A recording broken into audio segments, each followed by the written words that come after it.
Marlène et Jean-Claude sommes très heureux de te présenter une émission très spéciale afin de comprendre les faits d'actualité.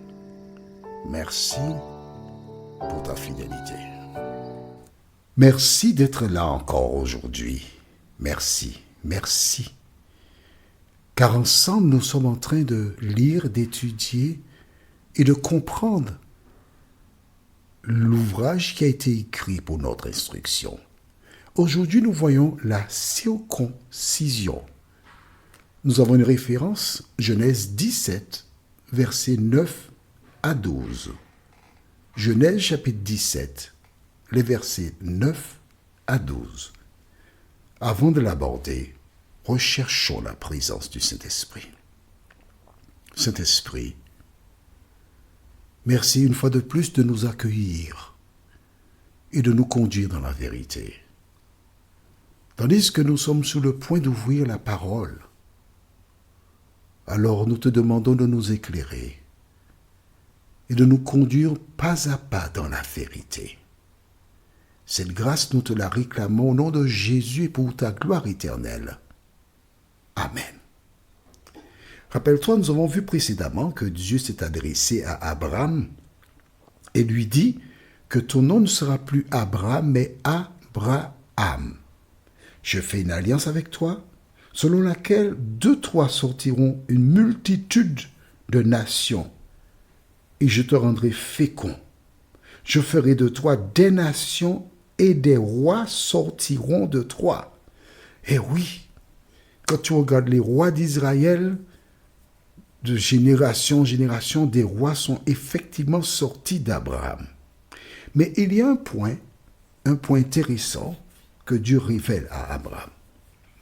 Et là, je vais te demander de faire un travail de recherche pour comprendre un certain nombre de choses, d'accord? Alors, lisons dans le livre de Genèse, chapitre 17, versets 9 à 12. Que dit la parole? Dieu dit à Abraham, tu vois, là, il appelle maintenant Abraham. Il est déjà sorti d'Abraham et il est devenu Abraham. Toi, tu garderas mon alliance, toi et tes descendants après toi, selon leur génération. C'est ici mon alliance, voici l'alliance, que vous garderez entre moi et vous. Il se place toujours en premier. Et ta postérité, et après toi, tout mâle parmi vous sera circoncis. Tout mâle parmi vous sera circoncis. Vous vous circoncirez, et ce sera un signe d'alliance entre moi et vous. À l'âge de 8 jours, tout mâle parmi vous sera circoncis selon vos générations.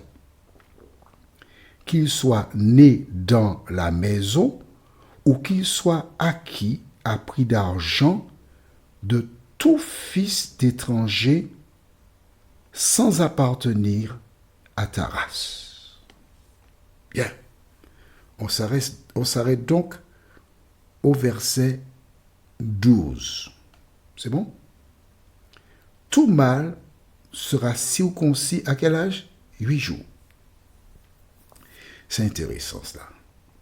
Tu sais, je t'ai expliqué déjà que je lis la Bible chaque année. Et quand je suis arrivé sur ce chapitre, cela m'a interpellé. Parce que Dieu dit que tout mâle doit être circoncis. Qu'est-ce que la circoncision? La circoncision, c'est un acte chirurgical, on va dire ça comme cela, qui consiste à enlever la peau qui recouvre le gland du sexe masculin. On enlève la peau qui recouvre le gland. Et c'est ainsi que la personne est circoncis. C'est une alliance entre Dieu et son peuple. On est d'accord? Mais alors, j'aime me poser des questions. À quoi sert véritablement la circoncision? Je te laisse 2 secondes pour réfléchir. À quoi sert véritablement la circoncision? 1 seconde. 2 secondes. As-tu trouvé? La réponse est là, elle est simple. Bien, tu n'as pas trouvé. Alors je vais t'aider. Qui devait être circoncis? Les garçons. Et les filles. Pourquoi Dieu n'a pas demandé qu'il y ait un acte chirurgical pour les filles? Sont-elles exclues du plan de Dieu? Donc Dieu n'a pas fait d'alliance avec les filles. Il n'a fait d'alliance qu'avec les hommes. C'est ça. Explique-moi ça. Et oui, je t'incite et je t'invite à réfléchir, à analyser ce que tu dis. Pourquoi seuls les garçons devaient être circoncis et les filles laissées pour compte? Alors, je t'invite, tu as un portable, ou bien tes enfants ont des portables, ordinateurs, etc. Tu cherches les bienfaits de la circoncision. Et tu seras surprise ou surpris de découvrir un certain nombre de choses que tu n'as jamais soupçonnées. Mais je peux déjà te dire que la circoncision est une lettre postée par l'Éternel afin d'interpeller les scientifiques des derniers jours. Ouais, c'est quelque chose de costaud que je te donne là. Note qu'il dit au 8e jour que l'on fera la circoncision. Pourquoi? Parce qu'avant 8 jours, on ne peut pas opérer un bébé parce que le système de coagulation n'est pas encore en place. Ce n'est qu'au 8e jour que c'est possible. En donnant cette information à Abraham devenu Abraham, Dieu invite tous les scientifiques qui rejettent l'existence de Dieu à réfléchir, à analyser, se poser la question suivante. Comment des personnes nomades dans un désert pouvaient-elles savoir qu'on ne pouvait pas opérer un enfant avant 8 jours? C'est la question que je pose.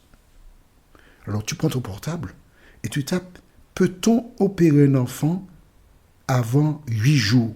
Tu as une réponse scientifique. Et la question que tu dois te poser, si tu ne crois pas en l'existence de Dieu, et si tu as un enfant qui ne croit pas en l'existence de Dieu, tu lui poses une question. Tu dis, chérie, je voudrais te poser une question. Ne lui donne pas à écouter l'audio. Hein. Chérie, je voudrais te poser une question. À quel âge peut-on opérer un enfant? Et tu le laisses chercher sur Internet. Est-ce qu'on peut faire, par exemple, une circoncision? À quel âge peut-on circoncire un enfant? Tu le laisses chercher. Et quand il trouvera la réponse, tu lui dis, tu sais, regarde ce verset de la Bible. Et tu lui montres le verset de la Bible.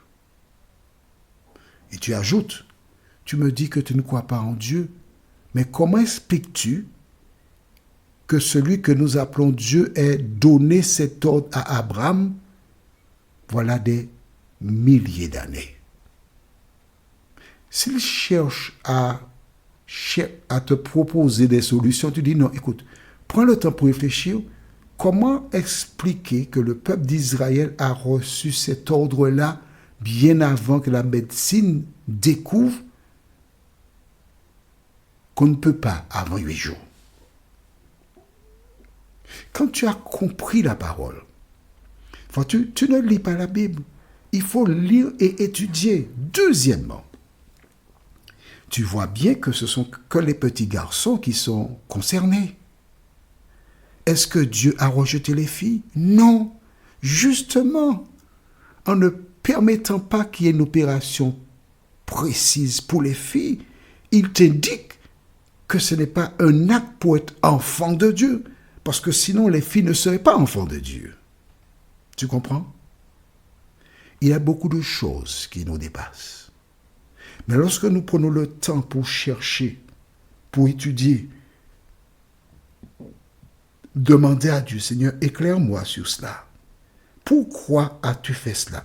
Quand tu prends la Bible pour la lire, dès que tu ne comprends pas quelque chose, tu t'arrêtes, tu pries et tu demandes à Dieu, Seigneur, pourquoi ceci? Explique-moi, montre-moi, conduis-moi et l'Éternel te conduira. Donc la circoncision a été mise en place par Dieu pour des raisons que nous ne maîtrisons pas. Mais par contre, la science nous permet de dire que ce n'est pas par hasard que Dieu a donné le 8e jour, parce que c'est à ce moment-là que le système pour la coagulation est mis en place. Notre référence pour notre prochaine étude, tu vois, on apprend des choses dans la Bible. Notre référence est toujours Genèse 17, versets 13 et 14. Le thème, c'est les exterminer. Genèse 17, versets 13 et 14. Mais avant, prions.